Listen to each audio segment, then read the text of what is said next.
We as humans tend to view intelligence through the lens of being able to solve complex problems quickly, compute things rapidly, or recall large amounts of information. Things that require a big brain or lots of brain power. The faster and more accurately someone can do these types of things, generally, the more intelligent they're viewed.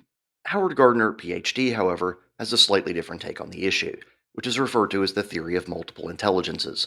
This breaks intelligence down into 8 or 9 different categories, depending on the source. Not all of these are things we typically associate with intelligence. Some are physical skills and some are people skills. One is something I found a little odd that it got its own category, honestly. Gardner breaks the categories down into the following. There are the areas we classically think of as intelligence: linguistic intelligence, logical mathematical intelligence, and existential intelligence. Because I'm going to be referring to these terms so many times in this video, I'm going to abbreviate everything. Linguistic intelligence will be LII, logical mathematical will be LMI, and existential will be EXI. There are the physical intelligences: bodily kinesthetic, which I'll refer to as BKI, and visual spatial, which I'll refer to as VSI. There are both intrapersonal and interpersonal intelligence, which I'll refer to as IRI and IEI respectively, and there's also musical intelligence, which I'll call MUI, and naturalist intelligence, which I'll call NAI. Now, this theory is not without its critics. Some of the intelligences in Gardner's model, such as BKI and VSI, could be considered more as skills than as categories for intelligence. The theory is also cited as lacking supporting evidence, with some going so far as to refer to the theory as a neuromyth. One of the key components of the theory is that the intelligences are independent from one another, but what little research has been done in the area seemed to indicate that there was an intercorrelation between them. Gardner disputed the methodology of that study, but I think it's clear at this point the issue isn't settled. I won't be presenting this theory as fact, only as food for thought. And one of the things with this theory is that someone could score very highly in one intelligence, but significantly poorly in other areas. And this would be true whether or not the intelligences are truly independent or separate facets of one intelligence, so I don't think this affects the question of validity of the theory at all. I can use myself as an example of how one person can have vastly differing levels of intelligence across the categories. Based on the feedback I've gotten my whole life, be it test scores or comments from my contemporaries, I tend to be viewed as having a higher than average LII and LMI.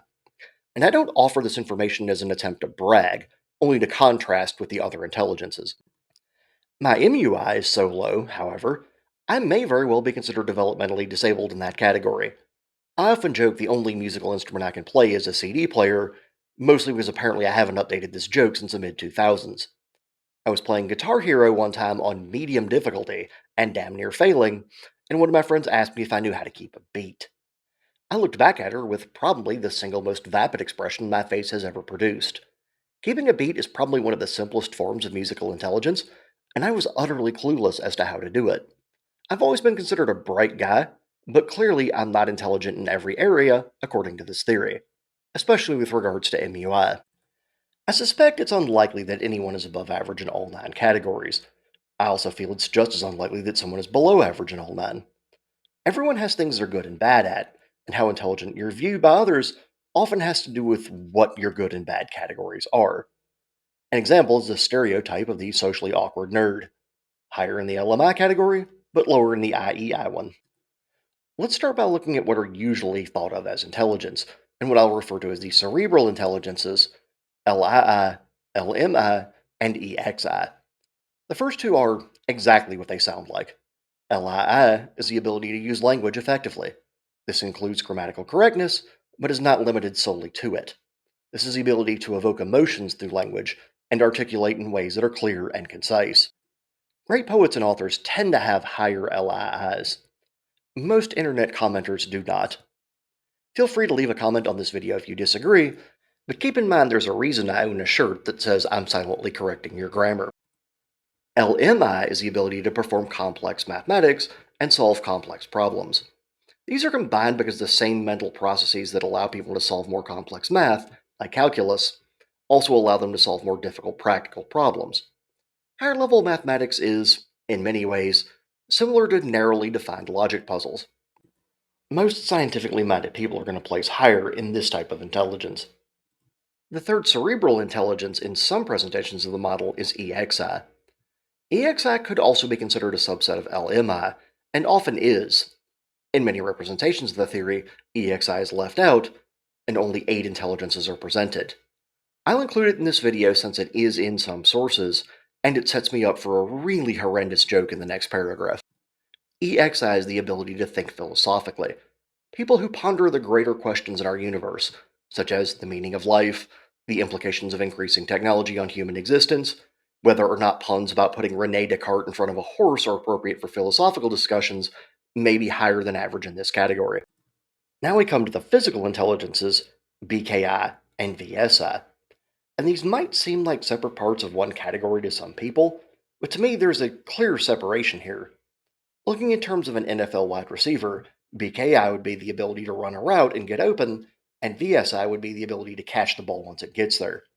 If you've ever followed a pro football team and you've ever had a receiver who would get open all the time but had hands of stone, that's a good example of above average BKI, but poorer VSI. You can also have the opposite be true. If you put a baseball glove on my hand, I can catch everything within my catching radius rather reliably. If you've ever seen me try to run or make a cut while running, it looks like someone somehow filmed me in slow motion and played it back with the rest of reality moving at full speed. I have decent VSI, but a poor BKI. And this is where someone may be considered genius level when it comes to BKI or VSI, much as people could be genius level in LII or LMI. Michael Jordan, for instance, might be the Albert Einstein of physical intelligences. Now, that doesn't necessarily mean he scores poorly in the cerebral intelligences. Jordan is, after all, a successful business mogul worth 6 shitloads more money than either me or most of you watching this video will ever be, so I suspect somewhere in these cerebral categories he likely scores higher as well. Jordan could just do things with his body and eyes that most of us simply can't do, much like Einstein could do things with physics computations and theory that most of us can't. Two of the more interesting categories to me personally are the personal intelligences, IRI and IEI. In case you're wondering where I came up with those abbreviations, I use the first letter in the word after INT.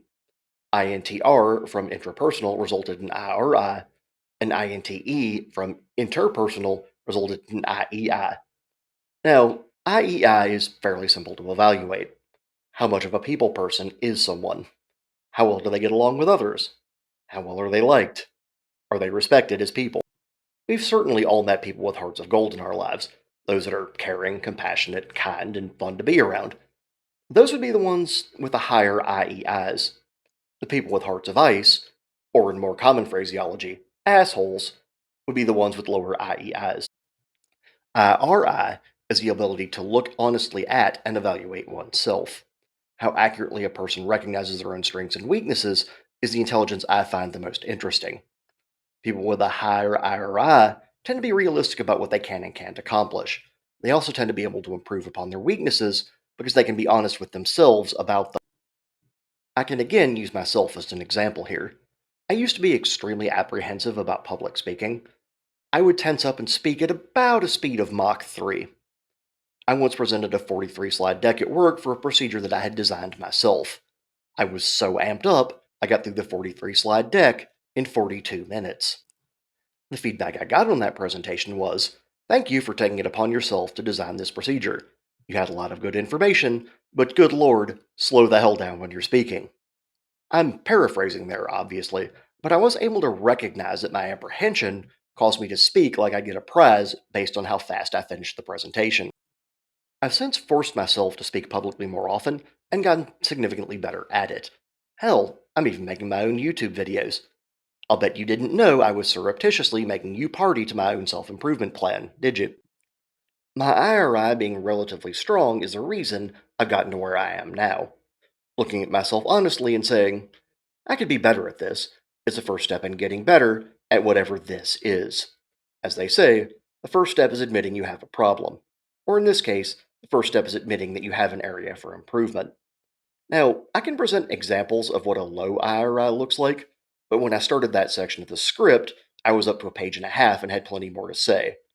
I think I'll split that off into a follow up video on a deeper dive into intrapersonal intelligence. Otherwise, this video might be an hour and a half long. I've already briefly touched on MUI. This includes the ability to keep a rhythm, hold a tune, recognize and be able to produce the correct pitch, timbre, etc. Most successful musicians would have a higher MUI. Most. This is a relatively innocuous intelligence to rank lowly in, unless, of course, someone also has a low IRI and doesn't recognize how bad they are at music. Then you get someone belting out a song with a voice that's like fingernails on a chalkboard, all the while blissfully unaware of the fact that everyone around them is wondering if they can locate something to jam in their ears to stop the pain. The final intelligence presented in the theory is NAI. This pertains to a person's ability to explore and learn about the environment around them. Honestly, this one kind of surprises me that it's a separate category. This is also one of the more criticized categories in Gardner's theory. Learning about the environment seems to be more of an LMI type of thing, and desire to explore might lean toward IRI. Categorizing and cataloging information is also a trait associated with NAI. Again, these activities sound more like an LMI type of thing to me, and cataloging sounds more like having a good memory than anything else. The same logical grouping mechanisms would apply whether or not nature is the chosen subject, so it seems odd to call them out specifically in the context of nature. There are also a couple of areas that to me could be considered part of the model. Now, before I begin offering my thoughts, keep in mind that I do not have a PhD in developmental psychology like Dr. Gardner, so a grain of salt may be in order here. But these seem like possible categories to me, so I'm just going to roll with it. Memory, for instance, is not mentioned anywhere in the model that I saw. Generally, having a good memory is considered a sign of intelligence. It could be considered a part of LMI in the context of being able to recall things and apply that knowledge, but oftentimes we just use our memory to remember something that amused us or recall some otherwise useless trivia. I can also make an argument for mechanical intelligence. This could also tie into LMI, but to me, LMI would be more about designing a system so it can work, and mechanical intelligence would be more about making it physically work and keeping it running. Someone with a strong LMI, for instance, could design a car, but a mechanic, who may or may not have a strong LMI, is the one that keeps a car in operating shape. The designer may be far worse at keeping the vehicle maintained than the mechanic, which to some extent demonstrates a difference between LMI and mechanical intelligence. And that's my own take on Dr. Howard Gardner's theory of multiple intelligences. It seems like an interesting concept, even if it doesn't have much hard evidence to support it. It may be that it's just a useful way to subdivide skill sets and help a person arrive at what their strengths and weaknesses are. It could also go the way of previously abandoned theories, such as those of Sigmund Freud. If you like the video, or think that the whole theory is lacking in intra theoretical intelligence, please feel free to like, subscribe, comment on, or share the video. Keep in mind, though, I may be judging your LII. I've already begun the script for a deeper dive into IRI, so keep an eye out for that moving forward if you enjoyed this one. And as always, thanks for watching.